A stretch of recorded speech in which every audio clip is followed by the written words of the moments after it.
Y Combinator can change your life, but most founders blow the interview. I'm going to share the 3 essential Y Combinator questions every founder has to nail. Hey, my name's Arjun. I'm the CEO and founder of doola.com, a Y Combinator-backed startup here in New York City that's raised over $13 million. Y Combinator is like the Harvard of startup accelerators. It actually is harder to get into YC than it is to get into all of the Ivy Leagues combined. They have an acceptance rate of 1% to 2%, and tens of thousands of entrepreneurs, maybe even more, apply every single year. The interview is a short 10-minute interview, and the stakes are huge because after that interview, YC will literally decide whether or not to invest $500,000 into your business. Now, because the interview is so short, I get asked all the time, how do I prepare for a YC interview? And the truth is, I actually think there are only 3 questions you really need to nail. Question number 1. So, what are you working on? That's the first question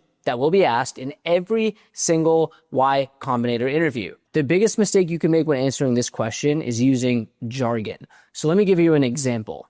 If the YC partner says, so, what are you working on? And my answer is, I'm building Uber and we're revolutionizing car transportation. That is a bad answer. What does revolutionizing car transportation mean? If you start off with that answer, the entire rest of the interview, the partners aren't going to be following what you're actually building. Instead, try this. I'm building Uber. It's a mobile app. You open it up, you click a button, a car shows up, you get into the car, it takes you to the address you entered, you then leave the car and payment is automatically handled. That is Uber. Boom. They know exactly what we do right away. Question number 2. What traction do you have? The YC partner might not specifically ask, what traction do you have? They might say, how far along are you? Or do you have revenue? If you have something that people want, and that's YC's mantra, make something people want, ideally it's make something people need, then people should be either using the app or even better, paying for the app. And let me just say this point blank. Money is a universal exchange of value. It's how you say this thing's valuable to me, so I'm going to exchange it in exchange for whatever you've delivered for me, a service or a product. So you could say, oh, we're not far along yet for the product's not there. But YC is going to say is this something really people need? Or is it a nice to have? Because if it's a nice to have, you yourself wouldn't pay money for it. So ultimately, the way I would stack rank it is in terms of your traction, you need to lead with your traction. You need to share, I have this much in revenue. If you don't have revenue, then share users. At least people using the app or product is better. And if you have neither of those, you have to demonstrate the intent. You would probably want to have at least users, ideally revenue. And then question 3 is why you? Let me actually tell you a story about Doola. Doola actually was built out of a failed YC company. And a lot of times people say, oh, if we get into YC or if we get this investment, everything's going to work. That's wrong. An investor or YC actually doesn't determine if your business succeeds or not. They can be incredibly helpful. I've done an entire video on the equity equation and why I think Y Combinator is worth 7% of equity. You can check that video out. However, YC alone doesn't determine if you succeed. You as a founder do. And I know this because firsthand, this very first company that got into YC didn't work. So this third question of why you as a founder is critical because ultimately YC is betting on you as an individual. Most YC companies do pivot.